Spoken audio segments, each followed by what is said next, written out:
Lapse the steering wheel here. Give me the steering wheel. Hey, steering wheel. Somebody tell him to give it to him. Come on. Whoa. Your leg, mate, please. Your leg. How the f*** is this possible? I'm driving like a grandma. Get that, Ralph. Did you hear me? From our radio. Ralph, acknowledge. Now, come on, close him down and kill him. We've got a lunatic on the track down the Haas straight.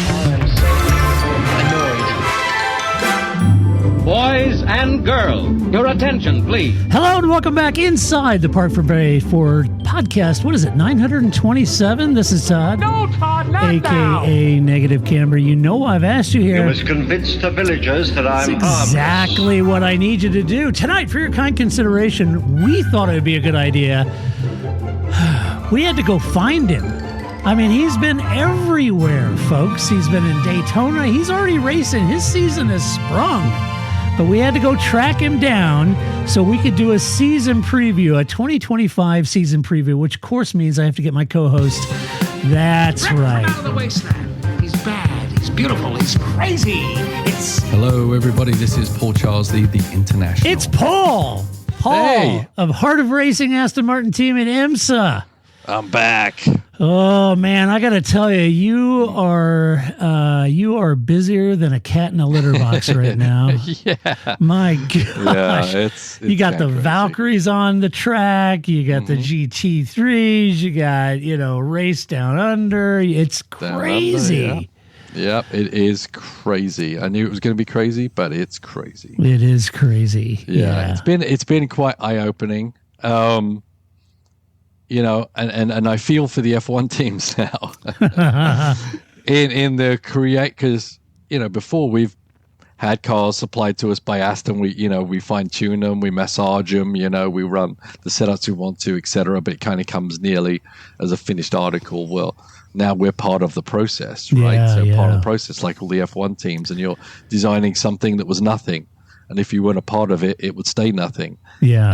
And the progress, backward steps, forward steps, the enormity of creating a car from scratch and getting all the parts and having the support and getting to understand it and trying to maximize it, and as well as just trying to run the race team as in a series you've not really competed in.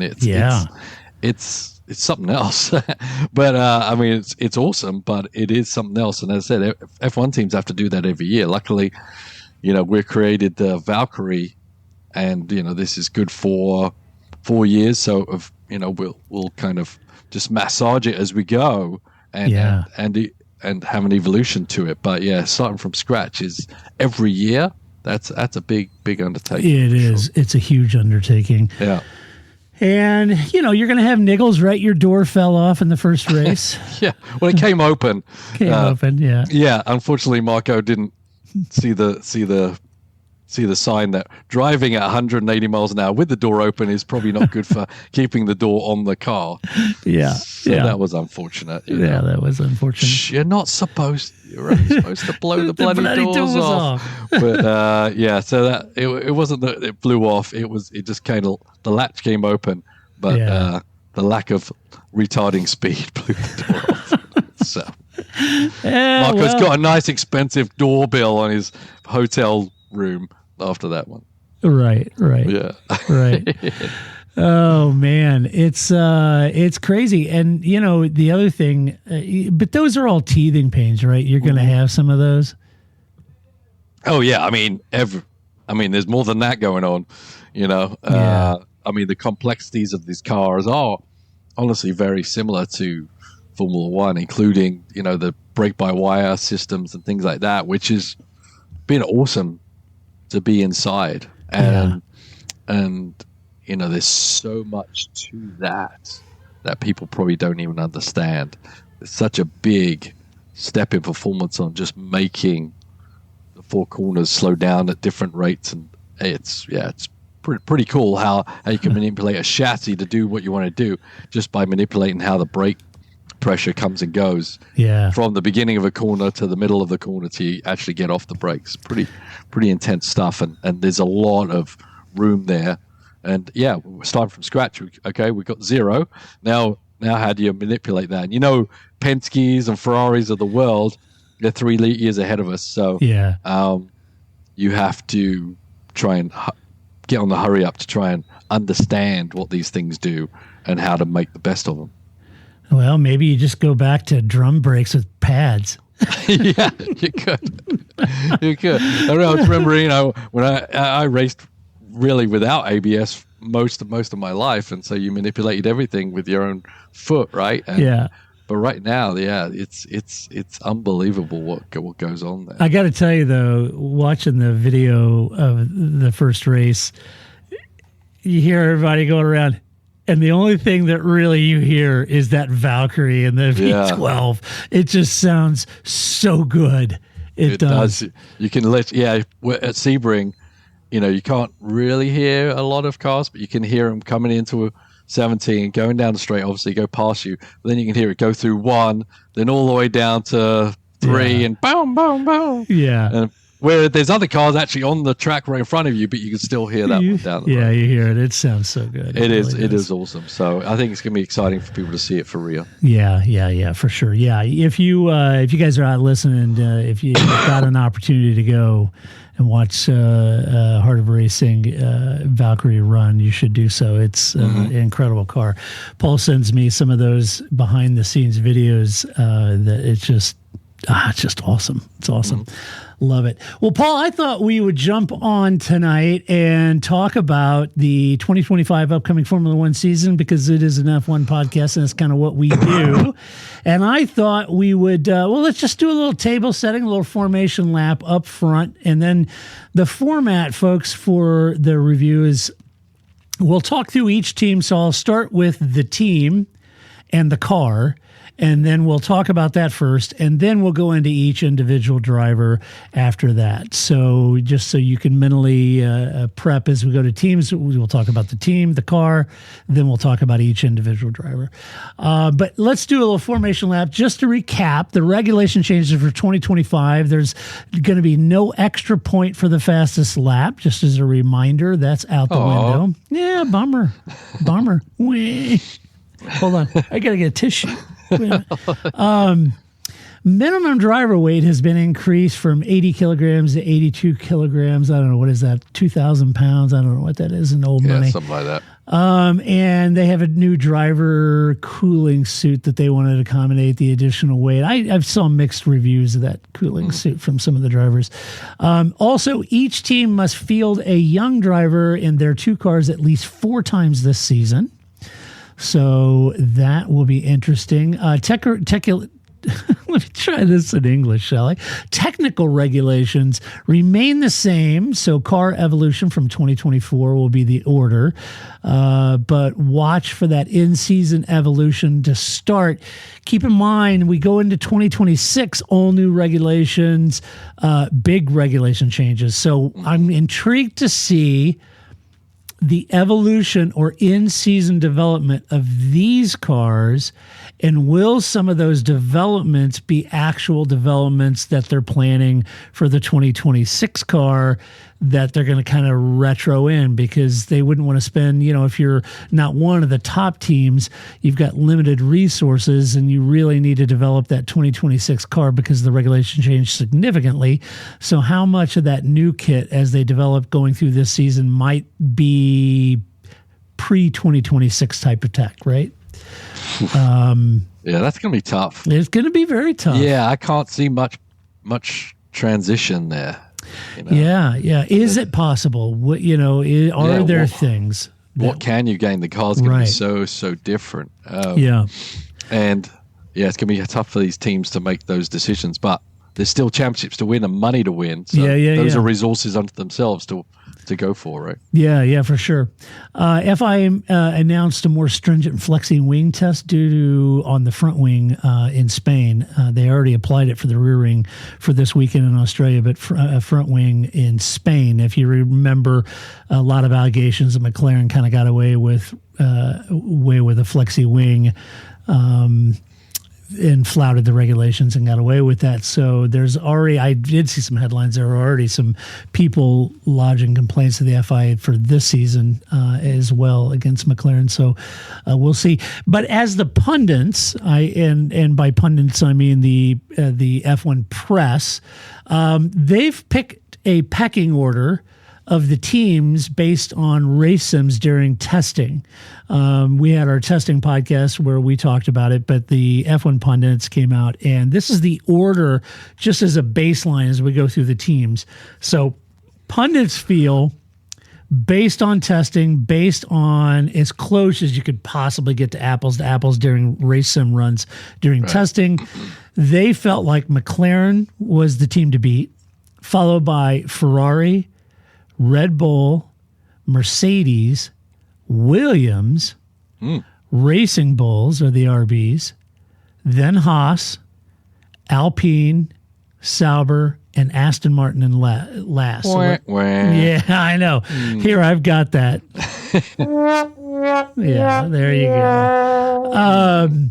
So just to recap real quick, McLaren, Ferrari, Red Bull, Mercedes, your top four.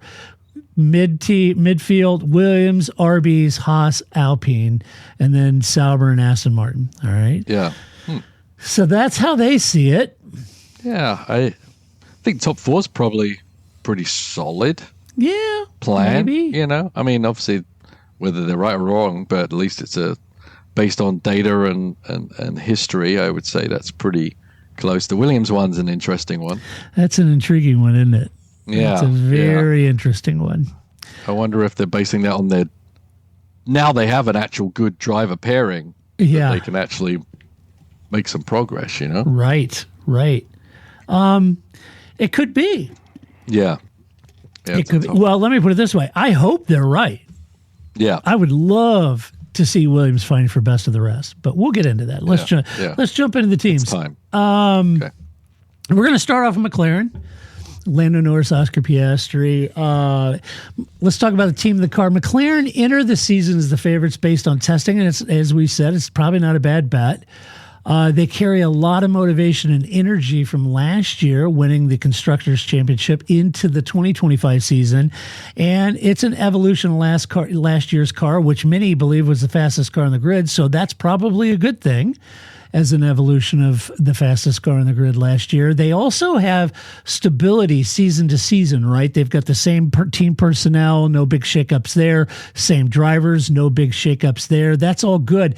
And I guess that leads me to this conclusion. Paul, I'm curious what you think about the team car, but the car, let's just assume the car is there.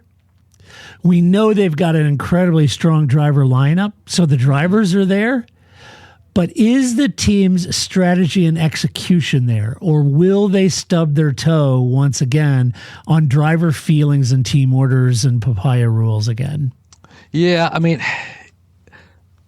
the good thing is what they have is some mind space now, because before they've been chasing.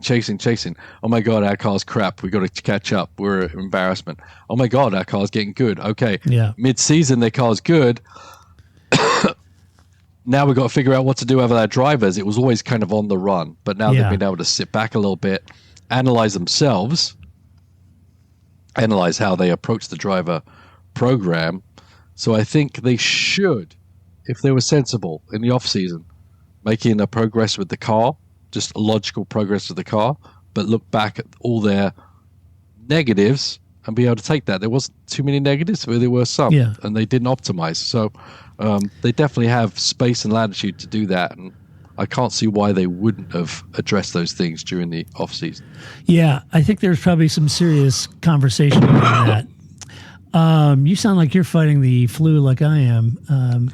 I had the flu. Yep, I'm on the downside of it for sure. Yeah, I had. Man, it's just it's annihilated our entire household. Oh, yeah. It's not fun. Yeah, not fun. Yeah, better to have it this week than next week. But yeah, for sure. Well, both drivers will be told to play the team game, and they are one of the stronger driver lineups on the grid. I do think they're going to be a challenge to manage. When you think about the top teams, that top four, McLaren, Ferrari, Red Bull, Mercedes, there's only one of those teams where there's going to be a driver that's the clear favorite. Right. And that's Max, right? Yeah. The other ones very easily could have picking points off of each other, right? Yeah, George Russell probably won't agree with you, but yeah. Yeah, George probably wouldn't, but I think there's so much, head and gray matter and emotional capital behind Kimi that it's going to be tough. Let's talk about Lando. From what we saw last year, Lando even furthered in my mind. We've watched this evolution of Lando, which has been amazing. He kind of came in, he was the impish jokester, on Twitch and all that. And then, he turned the corner when D-Rick showed up, and, he really has evolved, both in his racecraft, mentally, to try to get tough to take the fight for the championship. And I would say last year even furthered his mental toughness and racecraft, having to deal with Max.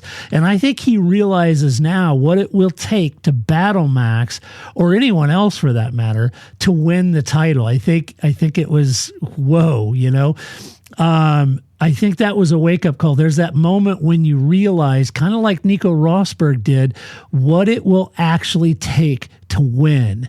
And Max's actions last year were probably a little bit of a wake-up call that would suggest that ambition trumps friendship, right?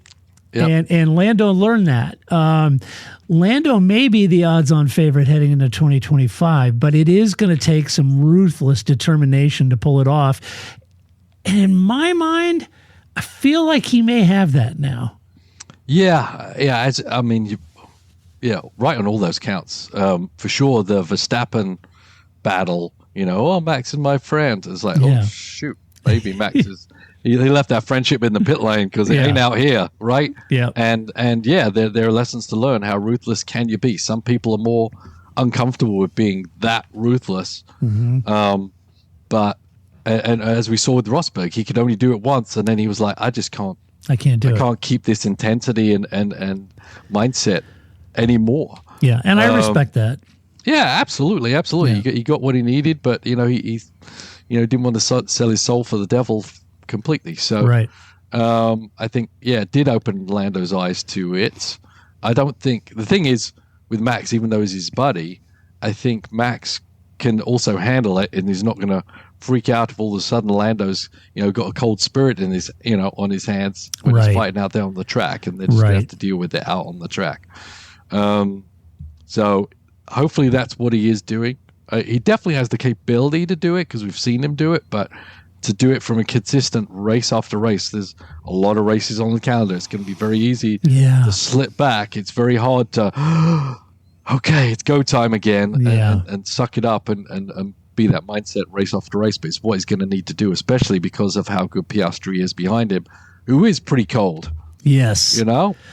Yes. And Piastri is not his best buddy. They get along because they're teammates, but Piastri is definitely in it for the reason Piastri is in it, right? Which is to win championship. And that's exactly how Lando has to walk in the room in Australia. He's definitely capable. We just have to see what he does. You bring up a really good point, Paul. And I was thinking about this earlier today. When you think about the mental mindset of what it takes to win a world championship. Mm-hmm. You think of Senna, you think of Prost, Schumacher, Hakkinen, you think of Raikkonen, you think of Sebastian Vettel, Lewis Hamilton, Fernando Alonso. All of them have the propensity to be ruthless, right? Mm-hmm. Every one of them. Max is a machine, right? He just is. He's just a machine. He divorces himself of the emotion of that. And when I was thinking about it today, Paul, I was thinking Oscar is very much like that. But there's something about our friends. You know how much you and I love our Australian friends and Kiwis. There's something about that. When you think of Oscar and Liam Lawson is very much the same sort of mindset. He said, I'm not here to make friends. I'm here to win. Right. And he's got that dogged determination. And I think Oscar has that too. And we know Max has that. Right. and we know Lewis does. Yeah. The question is does Lando, right? And did he get that last year, having getting punted around by Max a little bit?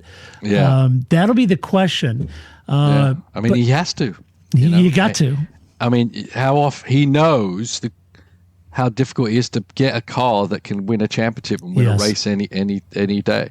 And I think the lessons learned from the previous is got to, light a fire under him and just say, this is my time, because it has to be my time, because I don't know if next year will be my time. Right. Lewis found that out too, right? Yes. He had his time, then all of a sudden something changed and he wasn't driving the best car on the grid anymore. You bring up a great point, because this has to be Lando's year. Has to be, right? And because there's no guarantees in 2026 that McLaren's going to get it right. Just like when they went to the ground effects cars, instantly Mercedes was not the top. Right. So there's no guarantees. You have to seize that moment when you have that opportunity, and Lando will have to do it this year, I think. Talking about Oscar's goal is to outshine Lando, and his performance last year put the team in an awkward position of team order mishap last year. His best bet is to do that again and to beat Lando and force the team's hand in backing him, because the team may not make the same mistakes they made last year. They may be a little more strict about when and who they prioritize, and he needs to be in a position to capitalize on the team's much stricter approach to team orders in 2025. There was a lot of wishy-washy last year. The team, as we mentioned earlier, may not be going into this year with that much leeway. They may be a little tighter on the team orders this year. Right. So in order to avoid that, his goal is to beat Lando. It's got to be. Yeah, I mean, as I said, they've had a nice gap. They've been manufacturers champions. Time to sit back and talk and have a plan, rather than all these decisions made on the fly. Oh my God, we're competitive. Oh my God, our guys are fighting. How do we deal with this? I wonder who's actually handling that, because I mean, we know Zach's a smart guy. He's a smart marketing guy. Yeah. He's a guy that puts deals together. He's a guy that puts right people in the right position. Yep. But who's handling that situation? Yeah. Who is the Andrea Stella? No, I don't think so, because I really think you need a driver in there. I think you need a driver who knows what it's like to be there and knows what it's like from both sides, being, a leader and also a guy trying to make a point, and how to balance that. Joe Ramirez did it with Senna and Prost. Well, it was difficult, but it was difficult. Yeah. But they need a type of that kind in there. I'm not sure Zach's that guy. You bring up a good point, because Oscar's going to be getting an earful from Mark Webber. Right. So Mark, who does Lando have to back him up? Because Webber's a pretty smart guy. Yes, he is. And he's Australian. Yes. Right, as you spoke about, they come with a little something in them. They do. They'll start digging at you if you open anything up. So, Lando needs someone in his court, or the team needs someone who can sit down with both of them and come to a conclusion. And I don't know who they have in their system that has that kind of experience, but Mika Hakkinen would be one, but he's on the other side, right? Yeah. Isn't he he works in Mercedes, right, rather than McLaren. So. Well, maybe there's a tie-in since they run Mercedes, but but he would be the type of person I would want to be in the room with those guys. He's definitely been in the wars with Schumacher and everything, and understands every single nuance on these things. It's going to be tough, because it's not going to really serve Lando or the team to have Oscar constantly picking points off of Lando. No. But they also can't keep him down. That's right. Unless you're totally fine with Oscar winning the championship. And if you are, then fair game, right? Yeah. But they still have to measure that, right? They do. I think they can do it by letting the guys run whatever performance they have in qualifying and say, hey, if you're in front, Oscar, then you've got the priority. but it just can't battle each other. Yeah, They just it's can't. going to be tough. Going to be tough. Yeah. I don't envy Zach and Andrea Stella, for trying to manage that, but I do think that's going to be yet again another challenge to kind of manage. In this season. Let's see. Let's move to Ferrari. I have Charles Leclerc, Lewis Hamilton over at Ferrari. Ferrari looked good in testing. Many believe that they're just behind McLaren in pace. Some argue that they may have been sandbagging. I've heard that for years. As a Ferrari fan, I got to tell you, back in the early 90s, in the 90s, late 90s, early 2000s, you'd always hear the same, well, Ferrari in testing, they're sandbagging, they're sandbagging. I'm almost inclined, because that's such an old dog-ear narrative, think that Ferrari's the one spreading that rumor just to keep them in the news. But who knows? Maybe they are. But I am curious as to what their tire wear and degradation this year will be. It's been a bit of a moving target for their chassis. Now, last year, they improved it quite a bit. It wasn't totally solved because they were hot and cold track specific, right? And they've got to solve that. They can't be... They're a team that can't afford to be good at some tracks and not so good at other tracks. Right. You got to be good at every track. Yeah. Right? Yeah. And that's my question. Have they figured out the tire wear degradation? Have they figured out that chassis to be good at all tracks? Or are they still going to be hot and cold? Yeah, I mean, we were talking about sandbagging. You can't get to those conclusions in pre-testing this if you're sandbagging. If you're not pushing the car hard, then the things about the car don't become apparent till you get to first race weekend. Right? They know that stuff. Yeah. There's ways of not going out and going a light load and qualifying tires and everything like that, but they're pushing for sure. There's too limited time nowadays to start sandbagging and hiding. It puts you in a bad place, I feel. Yeah. I mean, McLaren certainly was the team to beat in 2024, but I think Ferrari will most likely have made more gains from last year's car, and that should bode well. But there's also the gap that existed between them and McLaren, so they're going to have to, make up the pace, cover the gap, and I am wondering if they've figured that out.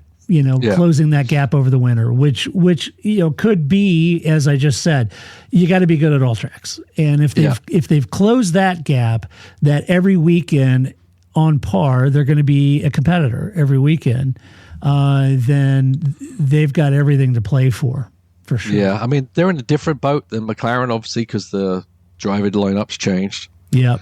There's a lot of build up to Lewis Hamilton coming to Ferrari. He comes with a lot of knowledge, but he also comes with a lot of particulars, I'm sure, of how he likes things. So they have to adjust to that. So it's not just rinse, lather, repeat from last year. Right. So, which it could be a benefit. It could be. Lewis is going to bring stuff, and we never thought of that, or that's how you feel. That's interesting. Charles never felt that. Every driver has different sensitivities to different things. Yeah.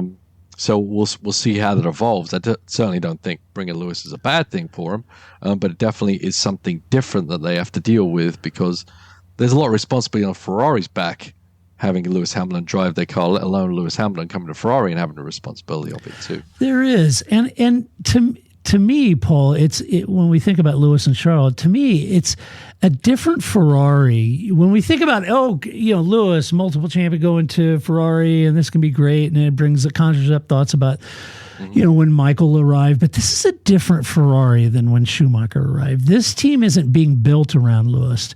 It's already built around Ferrari and Charles, So it will be interesting to see how this plays out. And while many believe that this will be a second era of Lewis domination with Ferrari, it'd be great if that happens. But I think Lewis has a lot of work to do here.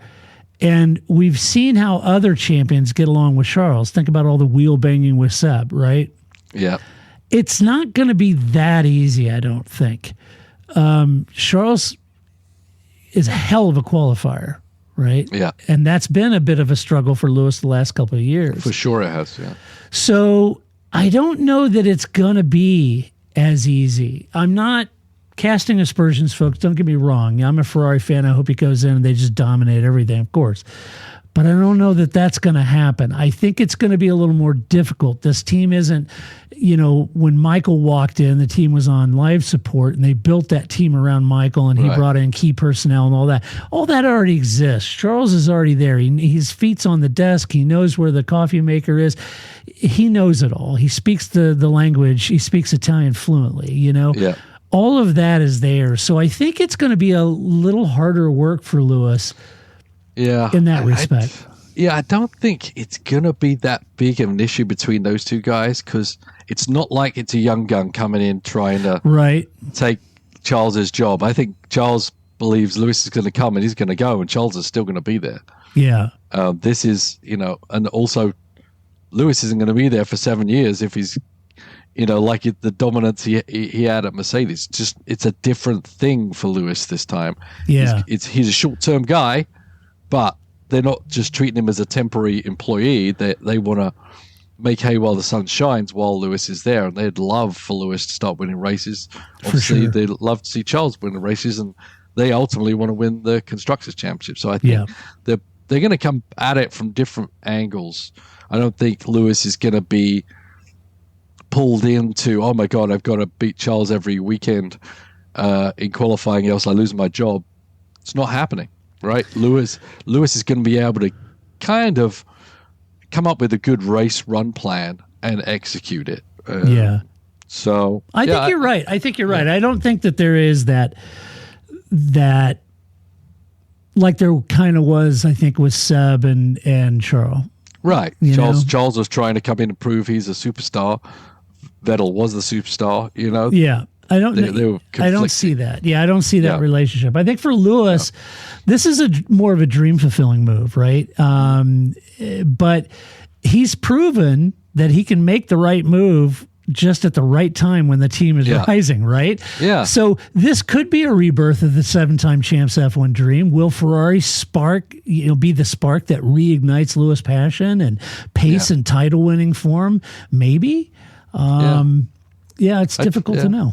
Yeah, I definitely think it's going to be a more successful time than if Lewis had stayed at Mercedes. I just do. Yeah, I do too. I think he's going to win more races. Whether he can hunt for the championship, I don't know.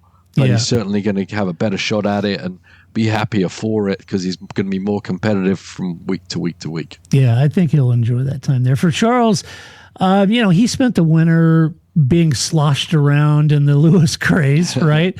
One might expect a certain level of honeymoon type of behavior with Lewis, and that's understandable. But having been at Ferrari for some time now, I think if he wants to continue his dream of being a Ferrari world champion, then his single goal for 2025 might just be trying to make Lewis irrelevant in the conversation. There's questions and reinvigoration witstanding, some wonder if Lewis has the pace to hang with the younger generation, and Charles might like to prove that he doesn't. Yeah. I don't think Charles feels a lot of pressure from it, honestly. I think he's pretty confident in his abilities and just sees Hamilton as a support for the team, but not necessarily a threat for himself. Yeah, I think you're probably right. Let's see, Red Bull, you have Liam Lawson, Max Verstappen. I'm somewhat concerned about the lack of laps during testing with Red Bull at the bottom of the list for total laps ran. And I'm wondering if they felt like, well, everything's sorted. We don't need to run the mini laps, which I don't believe. And I think there were some issues. The teams will take all the laps they can possibly get.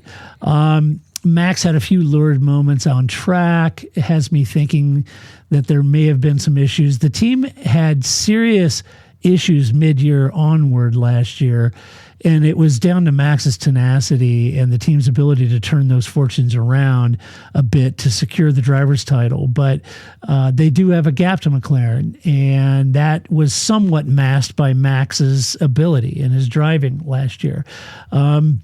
The team needed to cure those ills from last year, make up the gap, and I'm wondering if Adrian's presence there or absence, if that may not impact either of those challenges for the team. I think that's going to be difficult. Also, Paul, this whole issue with Horner has ramped up once again. Right now, there's another court case about this issue that happened last season. And let me just say this about that.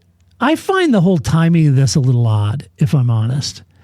You know, it caught us all off guard right at the beginning of the season last year, right?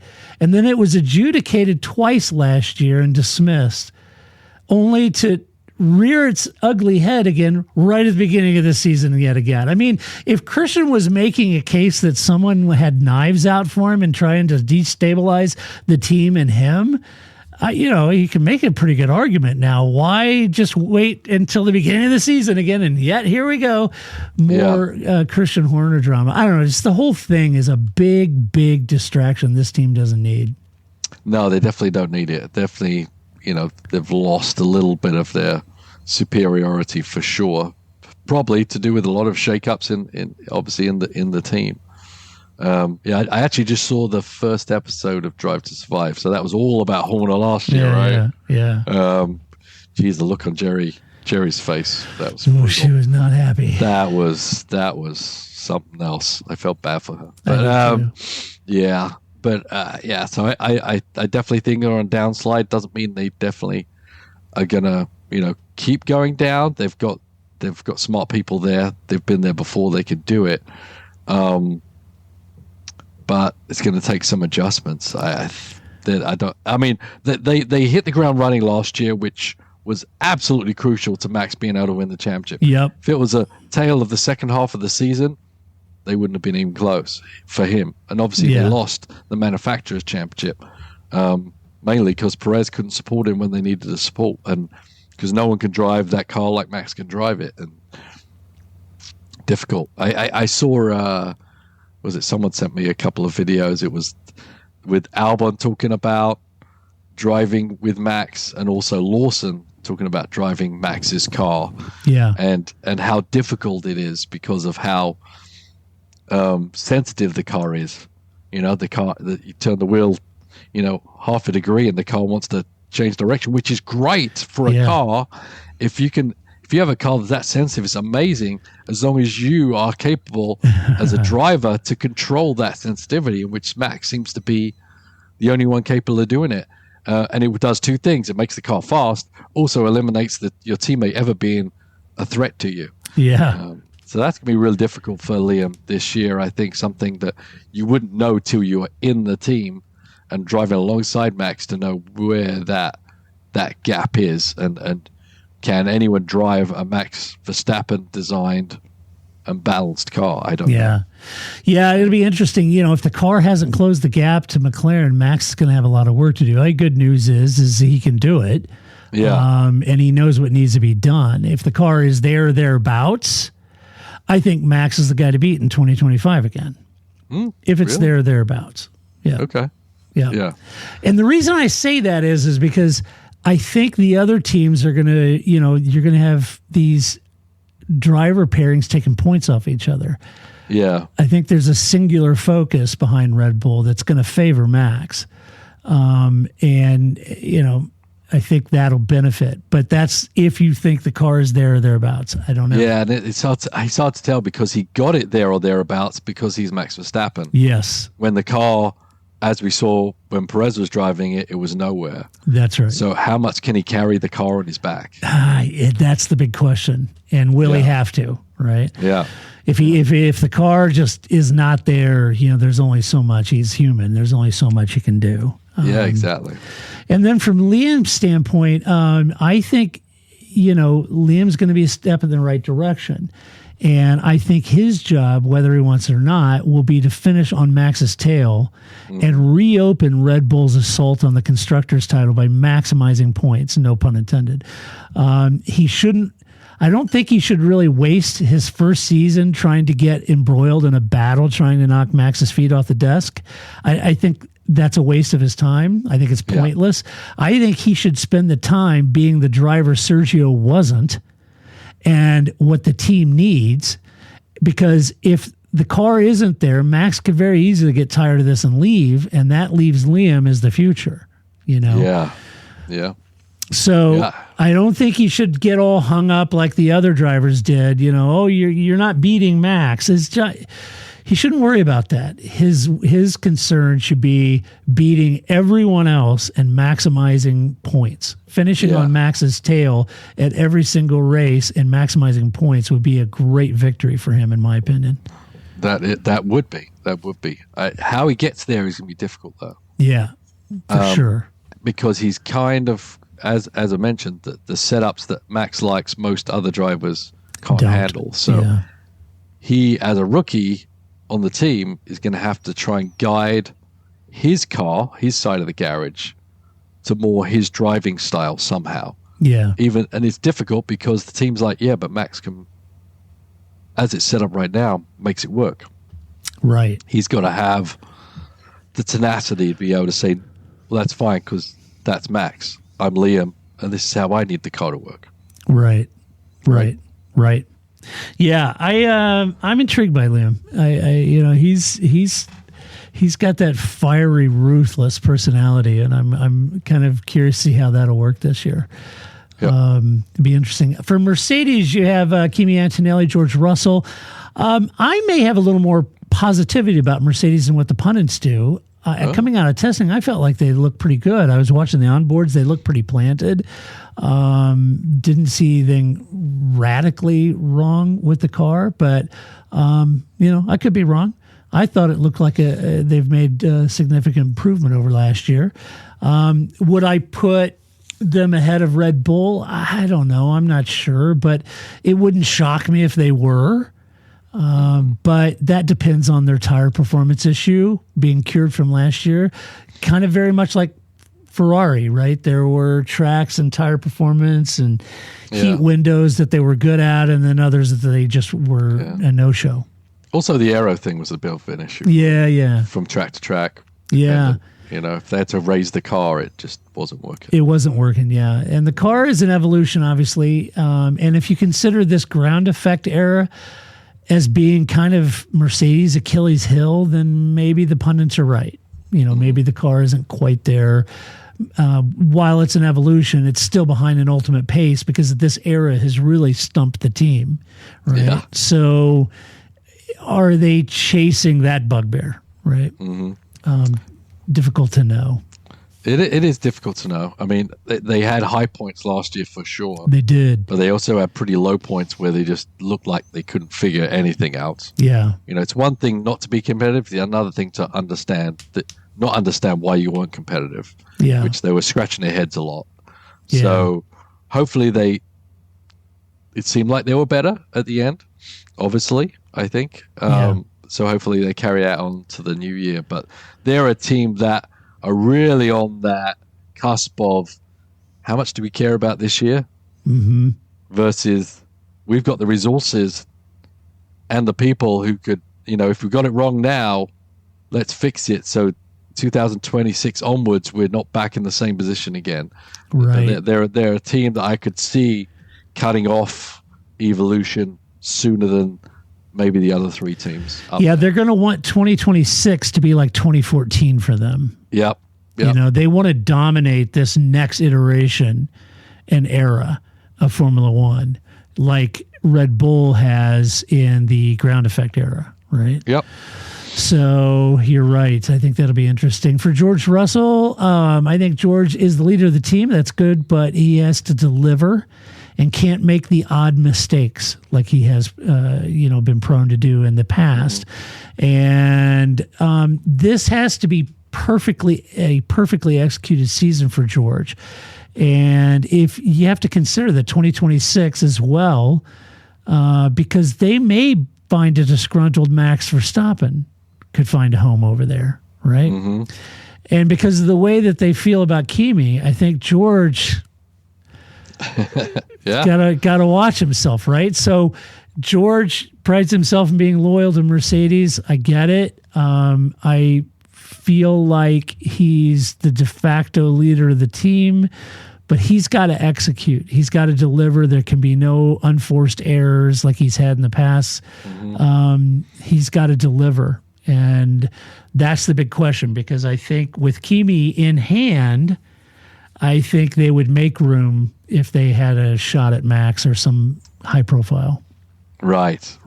It's interesting, which you've mentioned ever since George got on the team, was they don't seem outwardly to have that deep respect for George's abilities. They accept that George is a good driver and he was a great addition to the team, but they're not fanboys of George Russell. Not like they were Lewis and now Kimi. No. Now, from what I hear about Kimi, is that he just has one gear, which is just full out all the time. Yeah. That could play to George's strengths, I think. So George can't be caught in a battle of speed supremacy with Kimi. It'd be hard, because if Kimi's out qualifying him somehow, it's going to be really hard for George to swallow. But it's the results in the end that count. It's easy to be fast if you're also making mistakes 50% of the time. So there's going to be that adjustment, that learning phase for Kimi Antonelli. Obviously a great talent, but it's got to be nurtured, and experience doesn't come. You can't just buy it off the shelf. Yeah, it's got to be it takes time, and it takes time. Yeah, so, I mean, up front, I think it's great to have an Italian back in F1 again. I'm excited about that. And I really like Kimi a lot. I think he's a pretty nice young man. I see what Toto sees in him, but I hope the fans and Panic can right-size their expectations from him in his first year, and not place too much pressure on his shoulders. He has a lot to learn, as you just said, Paul. Right. But I admit also, though, we always talk about we always talk about these rookies, they got a lot to learn. You got to cut your teeth, get your racecraft, and that. I got to be honest with you. When you look at the rookies coming in now, though, Paul, I think Oscar Piastri raised that bar so high that this whole notion of, give him 2 or 3 seasons to kind of get his sea legs, that doesn't exist anymore. Oscar came in, hit the ground running. Yes, he had some unforced errors, but these rookies they look fantastic.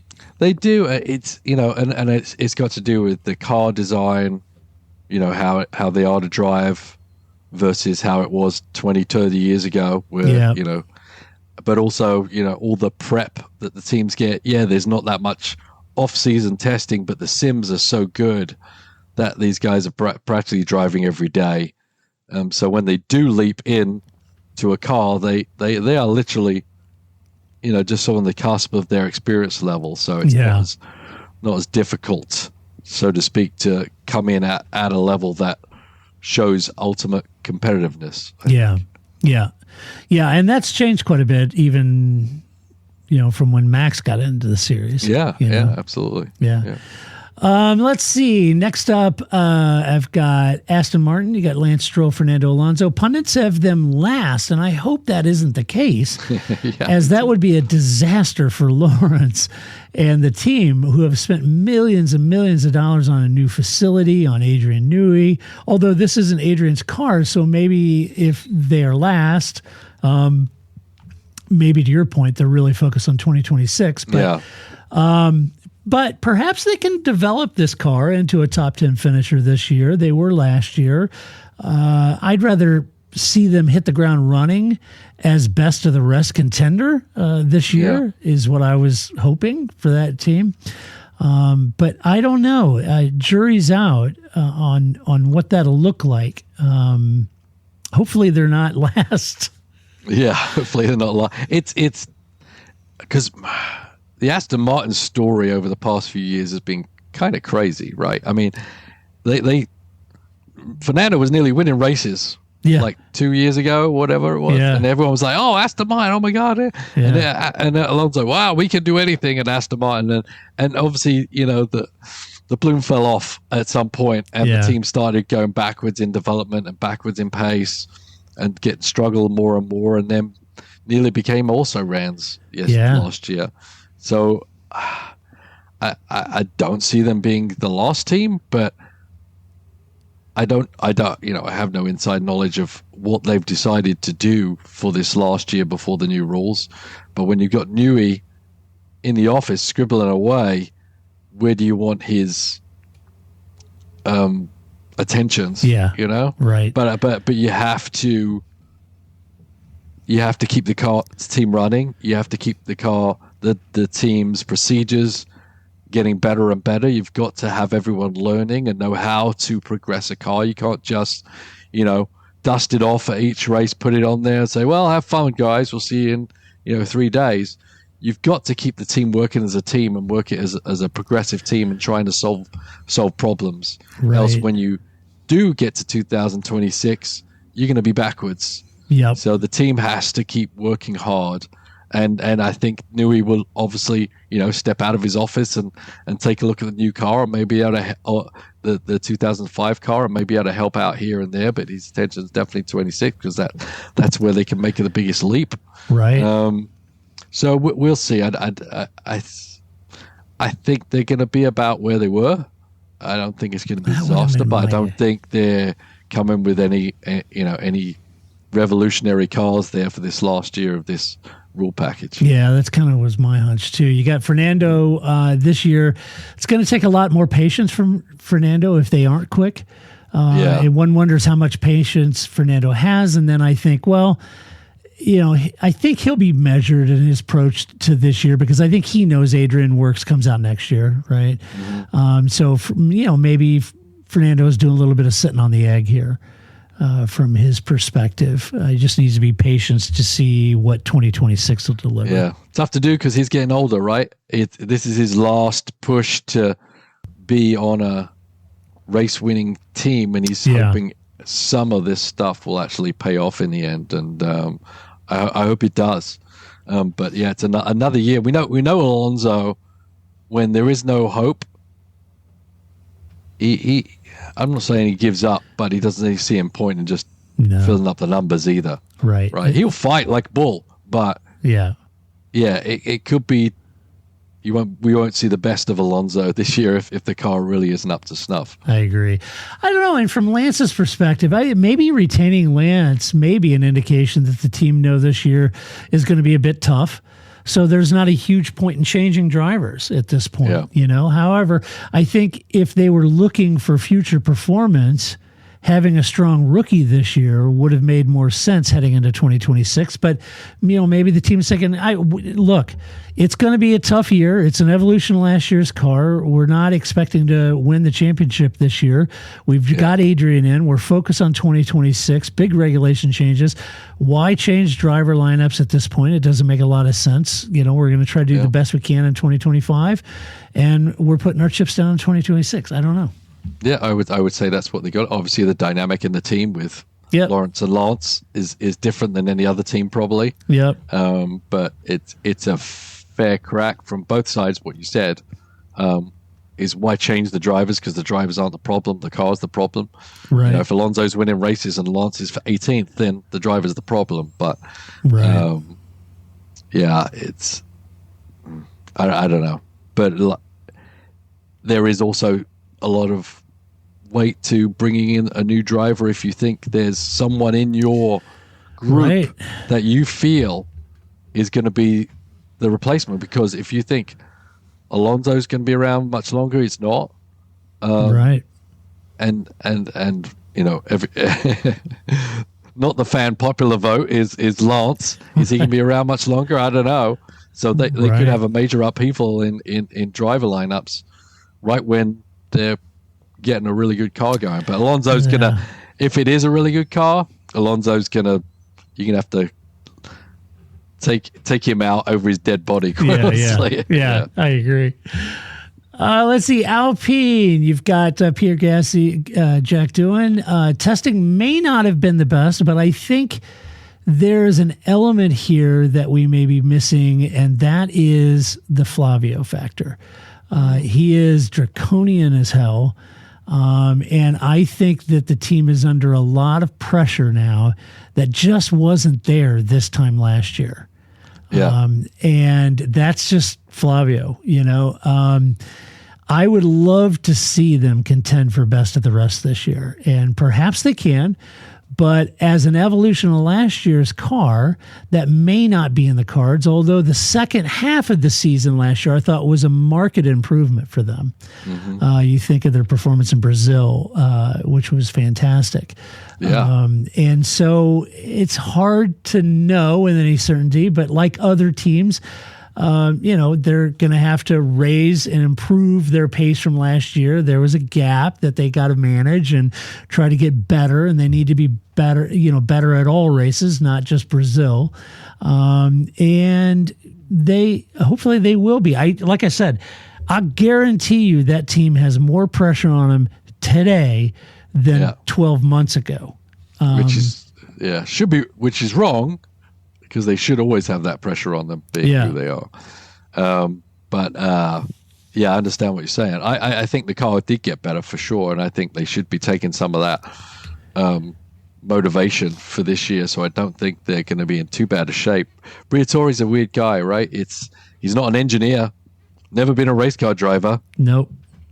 But he simplifies everything and calls everyone out on it. He does. Right? Yeah, and I don't care how it gets done. You just do it. Yeah. And that's why, if you're a good or bad driver, if you're a bad driver, you're out. I'll get a good driver. If you're a good engineer, I'll figure out who the bad ones are. I'll get you out. I'll get somebody else in. He was the one who began the engineer poaching scheme way back when. That now is very prevalent, obviously. But he was the one guy that said, hey, it's way cheaper to pay for the intellectual property of the people than it is to spend all this money on laboratory results and training, right? So, he started the whole thing, and so if he's going to bring a very clear cut, and some find painful, not very sensitive. No, he's not. Approach to racing, which is probably what Renault needs. Yeah, honestly, it's or Alpine, whatever. It's they need people not to find excuses why they're not there. Right? Because of this or this. He just wants to find solutions. Yeah, I think you're exactly right. I don't think he's real high on the empathy meter. No. And I think he's just going to get rid of whoever he doesn't think's cutting it. And he'll go out and hire the people. He will find you. Yes, he will. From Pierre's standpoint, I think Pierre is the least of their issues, if I'm honest. I think Pierre is a seriously underrated driver on the grid. And given what he has to work with, I think he's done a great job. And I think he'll deliver again this year for sure. I don't think he's an issue for them. He shouldn't be an issue for them. I think he's a damn fast driver, if I'm honest. So I just think he needs to continue doing what he does, which is deliver. When the car's there, you deliver. And I think I don't think he's never really not done that. I think he's really grown into to be quite a racer. He just didn't have the tools to show it. No, he's done a great job with what he's had. Yeah. It would be great to see him in one of the top 3 or 4 cars. It would. I really think he would show something, and he does anyway. I don't think there's anyone on the grid that doubts that he's not a very fast driver, but just the musical chairs just haven't worked out for him ever since he got kicked out of Red Bull, which he got kicked out of way too quick. So. Way too quick. That was too early. I agree. For Jack, I'm not sure why there's such a cloud over Jack coming into this season, other than maybe Flavio isn't convinced and Colapinto is reportedly has $20 million backing. So maybe that's really nice to have. And it's a tough situation for Jack, if I'm honest. It's not the fairest way to enter the sport. I would say that his mission, this is just my opinion, but is to be there or thereabouts with Pierre. Yeah. But his main mission is not to crash, right? And not to cost the team a bunch of money. Just do what Pierre does, right? Finish right there with Pierre and deliver the results when you can get them. Take as many points as you can. Have strong races. Don't do anything stupid. Don't give Flavio or the team a reason to start sniffing around Colapinto and the $20 million, right? So just being good, heads-up performance, learn as much as you can from Pierre and be right there with him. I think that's the mission. Now, you could argue a counter to that is that that's not a big charter for a person to do if you want a long-term F1 career. So maybe your career in F1 may not be at Alpine. if I'm honest. Yeah. And so maybe the counter argument is no, get in there, push like hell to start really auditioning for a ride elsewhere, right? Mm-hmm. It's a tough situation. He's got the toughest job on the grid. I think this so year too. as a driver. I mean, he's coming in when they're already talking about his replacement. He hasn't even turned a wheel yet. He's not done anything wrong. I mean, he did do one race. He was okay, and I think that's kind of the expectation, though. Yeah, he's kind of like, I'm bringing in my nephew here to run this department now. Yeah. Everyone, okay, because he's dynamic. Well, no, we're just giving him a go. He's paid his, because I mean, Jack was brought in like he's paid his dues. Yeah, here's his chance. It's not like we think Jack is the next coming, right? And we think he's going to really help this team. So his introduction into the team wasn't the best either, right? How they introduced him or why they took him on.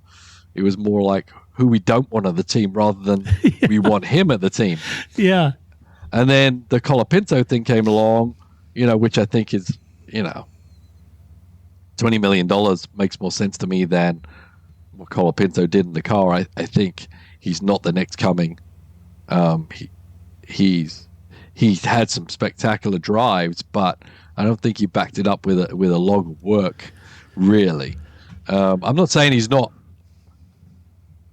going to be a good Formula One driver. I just don't believe the hype yet. Yeah. And that $20 million may get sucked up pretty good in a few crashes, Yep.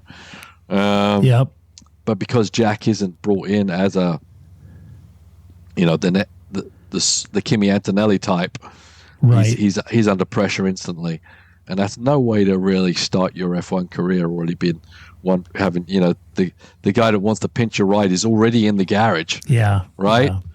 So he's got to come up with something. He's got to come up with a strategy. Let's say maybe his life isn't at Alpine, but this is his chance. Right. And some people can flourish like that, honestly. Yeah, I hope he can. You never know. I hope he can. I hope he can too. And I hope he really kind of turns this as an audition for a ride, longer term ride elsewhere. Yeah. Let's see, Haas F1, Esteban Ocon, Ollie Behrman. Io's done a great job. There's been a lot of change at Haas in the last 2 seasons, and this year's really no different with 2 new drivers and one who comes with some baggage in Ocon, right? Behrman's a good addition, but his race in Brazil left a lot to be desired and was a reminder that there's a heck of a lot for him to learn in this series. Yeah. So as for the car, they got beaten by Alpine for 6th last year. It's an evolution of their car to take the fight to Alpine and others for 5th and 6th. The pundits don't rate them that high. It's a tall order for them. It's going to be a real challenge for Io, but without Magnussen and Hülkenberg and that consistency at the wheel, that's just another dynamic he'll have to manage, right? And I think that'll be tough. It puts a lot of weight on Ocon's shoulder, and the question then becomes, is Ocon the guy, right? That can deliver like, Nico Hülkenberg would have or Kevin Magnussen would have. So I think that, maybe the pundits are right to have a little bit of a question mark about Haas running into this year. Yeah, it's going to be tough. I think they made great progress, and they made good progress consistently. Yep. It wasn't like they were one-shot ponies and then they all disappeared. But then they did have the backup of the 2 drivers with a lot of experience, and that helps. We don't know how good Ocon is as a leader or as a developer. He's always been an antagonist. That's for damn sure. We know that for sure. But how good is he as a mentor, even for Ollie Behrman? I don't think he's a mentor at all.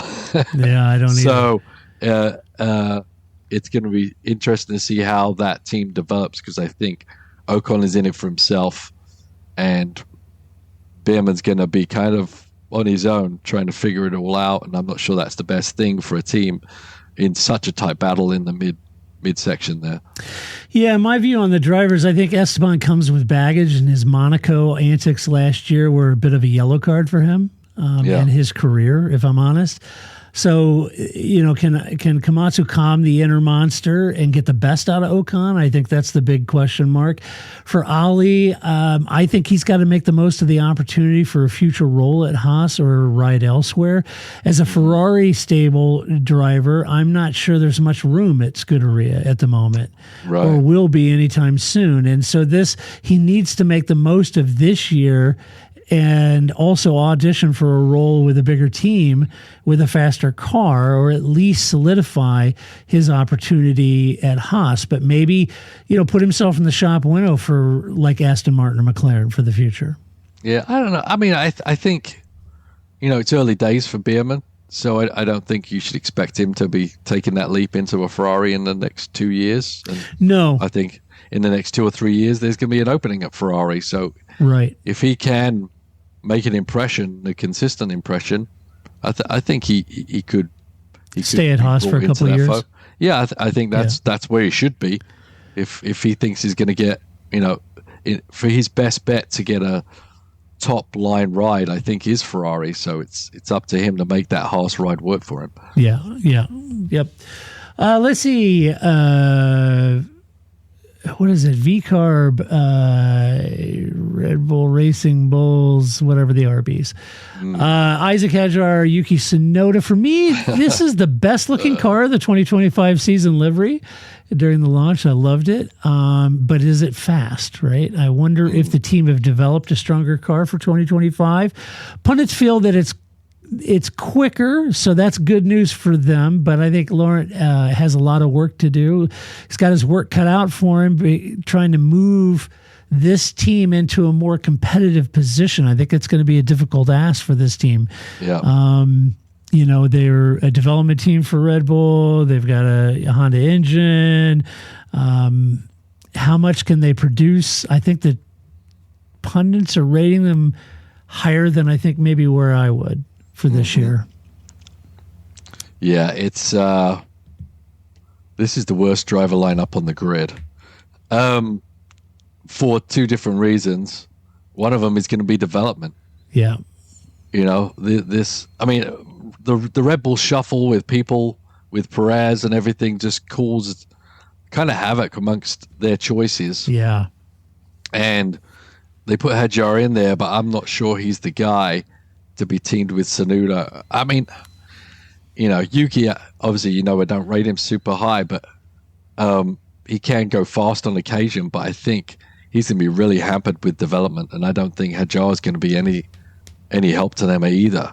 So I think this team, even if they come out with a strong car out of the box, and I've got no doubts that they probably can, I think that car's been kind of handy, pretty consistent, but I just think the driver's going to let them down in that race to improve the car. Yeah, I think this is going to be a tough driver lineup, tough season for the team. We talk about Yuki's anger management issues, but Isaac's got them too. Yeah, as we heard. Yeah. And so you've got two hotheads at the team. Also, I saw some rumors that maybe Honda might be a little bit at arm's length with Yuki now, distancing themselves from him a little bit. So I think it's going to be a tough season for RB. Although I think the car looks fantastic. Love it. Yeah, it might be a shame that the drivers they have that car in their hands. Yeah, for sure. Williams, Alex Albon, Carlos Sainz. Pundits would suggest that this is the year that Jimmy V, James Vowles, and team make their move towards best of the rest in F1, and I do hope that's true, because there's a lot to love about Williams these days. Love this team, love what they're doing. You called it out a couple of years ago. James came in, they had an initial immediate improvement, and you were like, yeah, that's the low-hanging fruit. Wait till the next year. Boom, he got it kicked like a stray dog, that second year. So this year, they look to improve this year. And last year, they got better in the second half, Paul. They really did. They got on top of some of that tire wear degradation, same thing. They had tracks they were good at, tracks they weren't. And, James has always said that, there's going to be tracks that we're good at, tracks that we're not. But in order to be best of the rest, you got to be better at all the tracks, right? Mm-hmm. And so could this be the year that Williams moves from the back of the grid up to really contending for midfield, nipping some podium, maybe definitely nipping points every race, right? Yeah. That's got to be the goal. Got to be the goal. And I think they're capable. I think, you know, a lot of lessons have been learned, but you saw the turnaround and the approach and with the car, and sometimes they surprise themselves how good their car was coming off out on the track. And the driver lineup, you can't question, I don't think, at this point. No. They have been hampered by mediocre drivers. You know, half the garage was kind of a rent-a-ride kind of situation, right? So that's nothing to inspire, and it's also nothing, kind of like with the Racing Bulls, it's nothing to help the car progress either. But I think Carlos and Alex together, I think that's a great partnership. I think they've got a lot of depth to their driving and to their technical ability, and they've been around the houses a little bit too. They've seen a lot of things, you know, and I think them combined with James Vowles, I think it's going to be strong, and I think it's great, and I'm looking forward to seeing what they do. And you gotta. There's a little bit of a message in this for me, Paul. Curious to get your thoughts. Colapinto was in their stable. Mm-hmm. James wanted Carlos. They've got Alex. Alex is a seasoned driver. He's great. They could have easily moved Colapinto in. Yeah. Didn't want Colapinto. He wanted Carlos, right? And you know what that says? If James is no idiot, it's like we're ready for Carlos. Yeah. Right. A lot of people wanted Carlos. Alpine wanted him. Mm-hmm. Sauber wanted him. Audi, right? Other teams, Mercedes may have taken it, but James wanted him bad. Yeah. Right? Yeah. And he got him, and over Colapinto. So that's just putting that out there. Yeah. Yeah, Alex struggled more last year than he had in previous seasons, and I think his two new teammates going to rejuvenate him. I think he'll have a lot of focus and performance. I think he'll work really well with Carlos. I think they'll be a good pairing. And from Carlos's side of it, I think it's a unique story, and it'll be interesting to see what Carlos can bring to the table. Williams have two very good drivers. Carlos is going to raise the bar at Williams, and I think raise the expectations to deliver a better car for a brand as strong as Carlos, you know? Yep. Agreed. And he'll go over there. You can't have any of these bobbles in the pit stops and, we're really not good at about 60% of the tracks. BS. Yeah, what, you're going home? It's 8 o'clock. What are you doing? Yeah, come on. Are we on the pole position? No. Get back to work. I'm Carlos F. and Sainz. I'm here to win. I'm here to bring this team back. You can't give me this crap.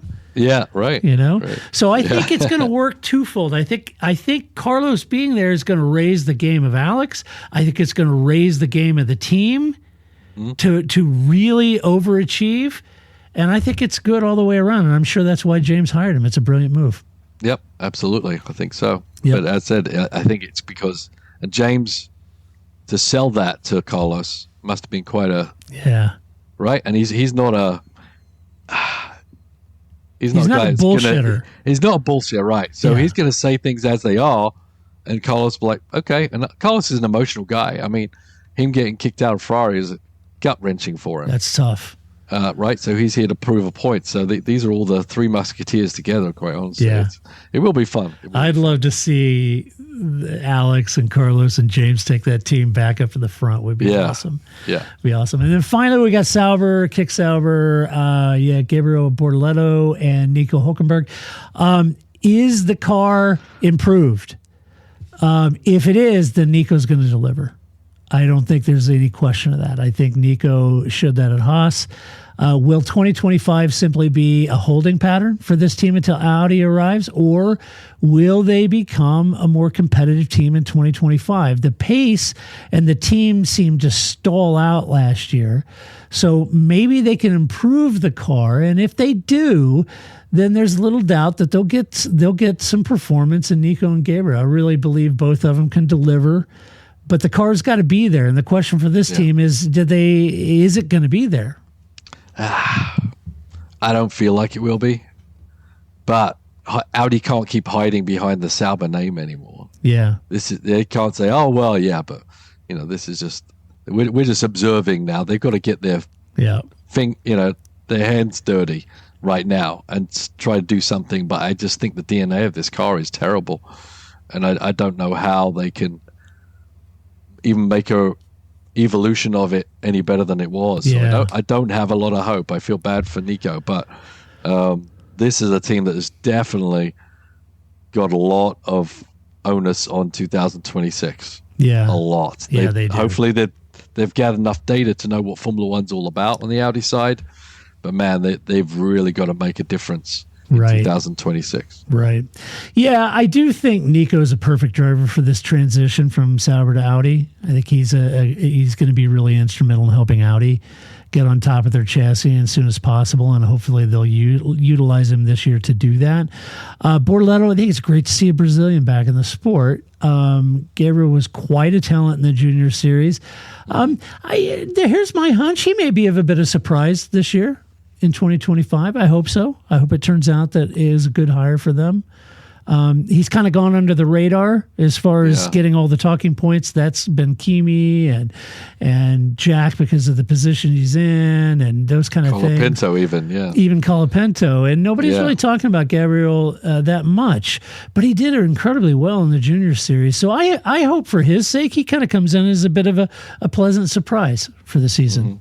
Definitely no pressure on him, I think. Yeah, so that's good. It is good. Hulkenberg, he's just happy to be there for the most part. He does a great job, but Hulkenberg's just happy to keep a continuation of his career, and in the hopes that the Audi name will help elevate this team back to competitiveness, which will obviously Nico really wants to be. Yeah, for sure. All right. Well, that does it. Let us know what you guys think about the preseason review. Tell us what you think the teams and drivers might do. What we missed, let us know. But, Paul, I did have, from Shumi in Toronto, I did have a mailbag that had been hanging on for several weeks because you haven't been on. Okay. And so let's do that real quick. You've got mail. An interesting question. It says, question for Paul. This is back on the 12 Hours of Bathurst. He said, I was watching. Bathurst. There you go. There you go. He's wearing the Bathurst Harder Racing shirt. So for you watching, he had a keyword version of the Harder Racing shirt. He said, Paul, I was watching the 12 Hours Bathurst. I'm surprised to see that the Heart of Racing is in a Mercedes SLS AMG and not an Aston Martin. Yet there is an Aston Martin in the race. WTF. I thought Heart of Racing was the Aston factory racing team. Please explain. Oh, thanks. P.S. I'm going into F1 withdrawal and can't wait for F1 to turn down under. GT racing is awesome. Not quite the same for F1 as for me. But anyway, what is going on, Paul? What is going on? Well, it's kind of a historical thing, really. So we needed a place for some of our other drivers to get their feet wet, so to speak. There's a series called Creventic, which is kind of like, a lower tier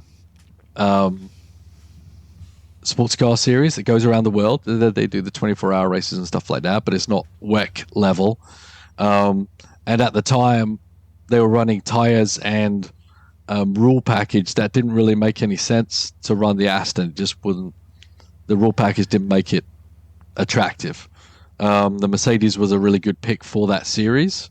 We built up a relationship with the SPS group, a German team, as we moved along with that. And as I said, it's really kind of a team car thing for us to do with the odd thing here and there, mainly built around the Creventic stuff. But we got a lot on our plate to then put another Aston out there is difficult. A lot of work. We want to run it ourselves if we're running the Aston, and we wouldn't let another team run us in an Aston. So we worked with SBS, who had a lot of knowledge of the Mercedes. Yeah. So we join our teams and use their knowledge to get the most out of it. And on occasion we get to do even cooler races in the Creventic, which is kind of like doing Bathurst and everything, but we were able to get Gray Newell's got GT, a lot more GT3 experience that way, and so he's jumping into GT3 Aston in SRO. We've now started to bring Hannah into the GT3 field, hopefully progress her up through the field, but the Mercedes, and it's a historical thing where we have a great relationship with the team. We don't see any reason to change that, because it's kind of like our little play car, so to speak, and uncomplicated car as it is. So that's the reason. Obviously we're very tied to Aston Martin in all the professional ranks, and I wouldn't say Aston are super excited about us when we run the Mercedes, but it is just kind of a fun thing to do occasionally. It's a kind of a no stress way to go racing and bring our younger drivers up and give them the experience they need. Cool. Yeah. Excellent. All right. Well, that does it for this podcast. That does it for the preseason preview. But as I mentioned, if you like this podcast, give us some love at your favorite podcast player. And a huge thank you to our Patreon supporters. And Paul, the season starts this weekend down under in Australia. It's amazing. I know. I got my race at Sebring. Yep. Formula One all in the same weekend. I don't even know what I'm going to do. So you got to watch. You got to watch Sebring this weekend. Got to watch Formula One this weekend. Should be a lot of fun. And be a lot of fun. We'll be back to review the race. So until next week, when we come back to do it all over again, this is Todd, aka Negative Camera, saying so long. That's it, man. Game over, man. It's game over. I don't feel I've got to prove at all. I don't really want to prove anything. I started as an amateur, with no idea or no intention of becoming world champion. I was curious to find out what it was like to drive a car fast, to drive on a certain circuit, to drive a certain type of car.